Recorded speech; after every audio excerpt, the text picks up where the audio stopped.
Ndugu zangu waumini,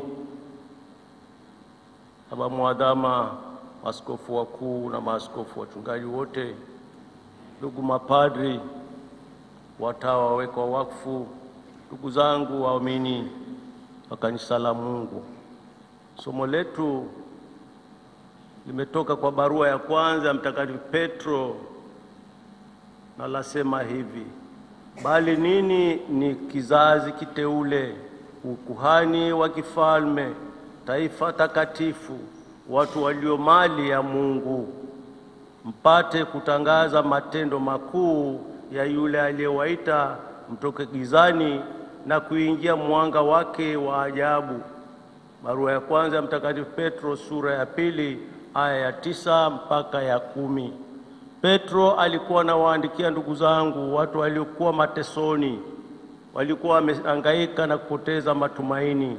Sasa wanapokea maneno ya kimatumaini kwamba wamechaguliwa, sio kwa sababu ya utakatifu wao, sio kwa sababu ya uaminifu wao na uadilifu wao, ila kwa sababu ya upendo wake Mungu aliyekuwa ameahidi wazazi wake na mababu wao wa zamani. Tutapata hili katika kitabu cha Kumbukumbu ya Torati sura ya 7 na kuendelea mpaka sura ya 10.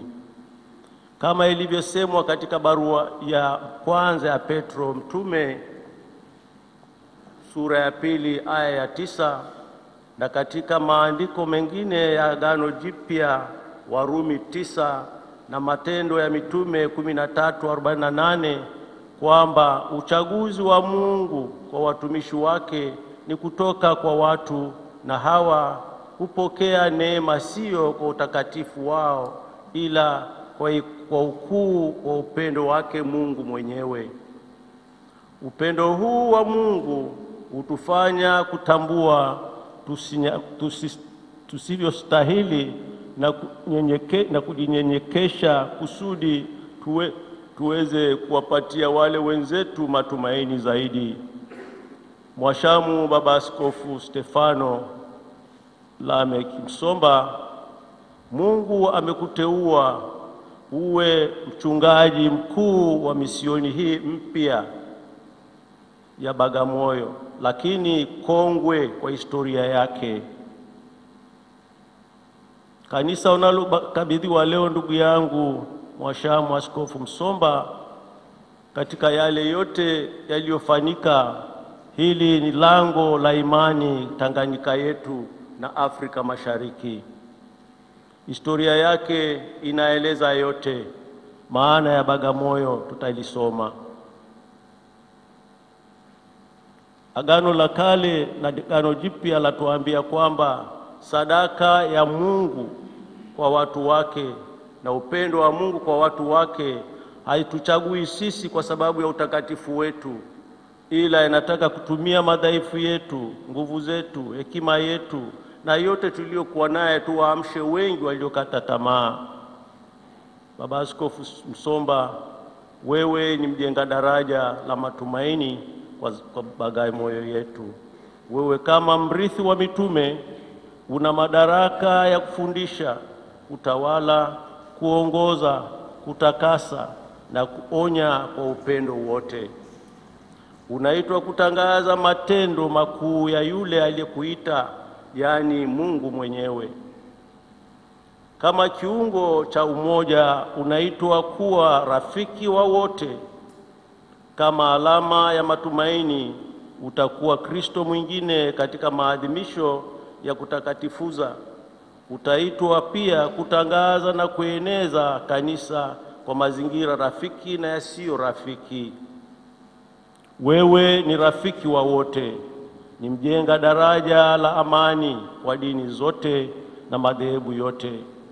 Kwa kuunganika na kanisa zima la ulimwengu, utaongoza kanisa lako mahalia la Bagamoyo kama sehemu ya kanisa la ulimwengu.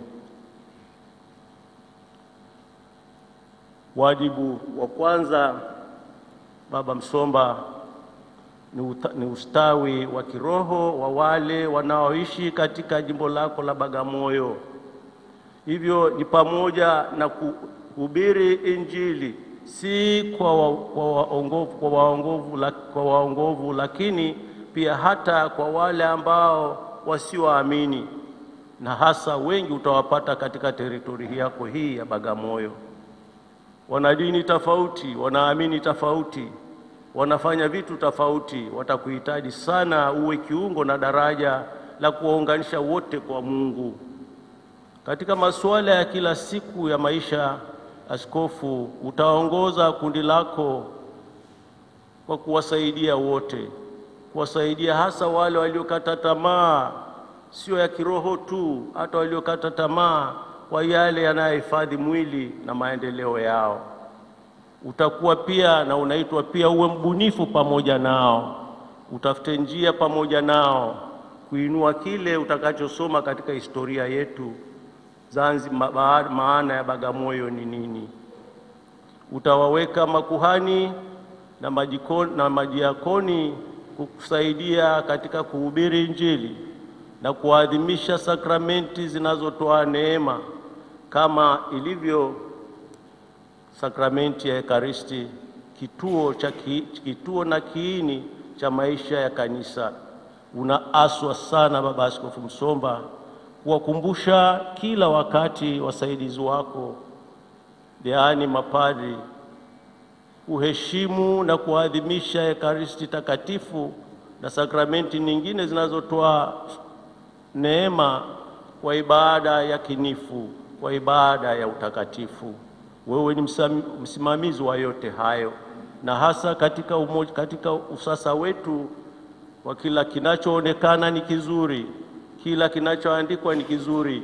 Unapashwa uwe mwangalifu kwa hayo na kunyoosha yale ambayo hayaendani na mafundisho ya kanisa, ili sote tuwe pamoja. Kanisa mahalia ni sehemu ya kanisa la ulimwengu. Mwashamba Baba Askofu Msomba, kitu unachokabidhiwa leo ni kubeba historia ya kanisa la Afrika Mashariki na kwingineko. Bagamoyo maana yake ni kubwaga moyo. Wale waliofika Bagamoyo miaka ya 18, 60, wengi hawakuweza kurudi walikotoka. Walifariki kwa sababu ya Injili iliyowaleta, lakini hawakukata tamaa. Ifika mahali likasinzia, lakini historia inafufuliwa kwa matukio ya zamani. Usisahau yale ya zamani. Historia hii ya Bagamoyo na Ukristo wake ni nzuri mno, inayobeba kanisa hilo ambalo ni mama ya makanisa yote Tanganyika hii na kando kando ya Afrika Mashariki. Nakumbuka ndugu yangu Baba Askofu Msomba, mwaka 1983 Padre Johannes Henschel CSSP, mwanashirika wa Roho Mtakatifu, kwenye centenary ya miaka 100 ya Ukristo, aliandika kitabu Alles begann in Bagamoyo, yote yameanzia Bagamoyo. Alieleza haya baada ya kuja na kuangalia Bagamoyo miaka 90. Akaona ndugu zake wale waliofia hapa na kuzikwa huku makaburi yao.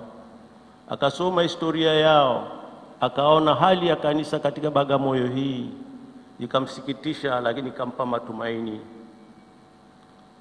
Mwaka 1992 Mungu asiacha watu wake akamleta Mwafrika wa kwanza katika kanisa hili la Bagamoyo. Mwafrika huu wa kwanza akawa ndio mwanzilishi wa pili wa Bagamoyo, yaani yule Father Etienne Bawa aliyeleta wale wa misionari kutoka Zanzibar. Aliwamwaga hapa, wakajaribu, wakaindilisha, na walitoka Zanzibar. Baada ya kusota na kueneza Injili, haikuzaa matunda. Akasema tujaribu ng'ambo nyingine ambayo tayari kuna nyika tayari kubwa. Iliendelea kwa muda wote huo mpaka 1990. Wale wa misionari nao kwa umri wakaondoka, kanisa likazinzia. Unavyoona kuna magofu ambayo yanahitajika kufufuliwa. Mungu akaleta vijana na akaleta kijana shupavu ambaye nikiacha kumtaja hapa nitakuwa nimefanya dhambi ya omission. Alimlete padri mmoja, Father Valentine Bayo. Huyu ni mwanashirika la Roho Mtakatifu. Nakumbuka mimi ndiye nilimtuma hapa kama provincial wakati huo Afrika Mashariki. Ndiye aliyefanya matokeo yote haya na maajabu yote unayaona Baba Msomba. Sio nampigia kampeni, hapana. Hawezi kuchukua cheo chochote kwako. Ana shughuli nyingi mno.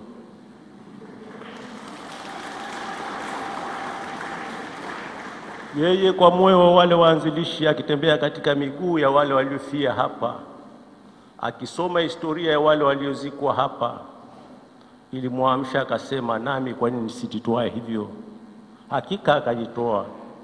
Bagamoyo unayoona leo Baba Msomba imaamshwa na wachache waliojitoa hivyo. Wenzake wamemfuata na utakuwa nao wengi. Wakaamsha tena kile kilichokuwa kimeanzishwa kwa uhuru wa watumwa.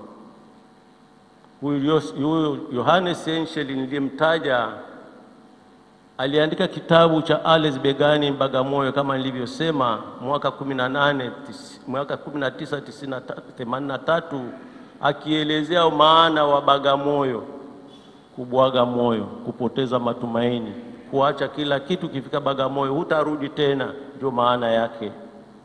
Lakini kwa sasa Bagamoyo inatamanika kwa sababu Mungu amefufua watu wake, akawapa urithi mwema na hekima njema, wakafufua tena Bagamoyo hii.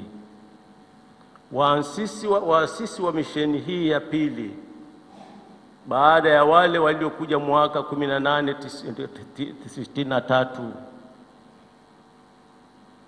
wanaomba na wanaombi historia hii ihifadhiwe kama inavyohitaji, ihifadhiwe, iwe ni urithi wa kizazi cha sasa na kizazi kijacho. Wanaomba ihifadhiwe kwa sababu kanisa lazima lisimame kwenye historia yake. Historia ya kanisa unalorithi na unalokabidhiwa leo Baba Msomba inabeba historia ya wamisionari wa kwanza walifariki kwa ushuhuda wa Injili ya Kristo. Inatufundisha bila mateso, bila mahangaiko na kujikatalia, hakuna kanisa la msalaba. Wengi wamejitahidi, wameleta tena matumaini Bagamoyo, lakini bado yanahitajika na inahitaji nguvu zako sasa, hasa wewe ukiwa umechaguliwa kuwa kiongozi mkuu wa utume wa imani, utume wa mazungumzano, utume wa maendeleo kwa wote ambao walikuwa wamekata tamaa. Kristo aliteswa, akafa, akafufuka, na baada ya siku 3 akafufuka, maana ya ushindi na maisha mapya. Naomba Baba Msomba, na tunakuombea uwe kweli wewe ni alama ya maisha mapya ya kanisa hili la Bagamoyo unalokabidhiwa leo, na tunakuombea neema ya Mungu ulilete liwe hai zaidi na la matumaini zaidi. Asante.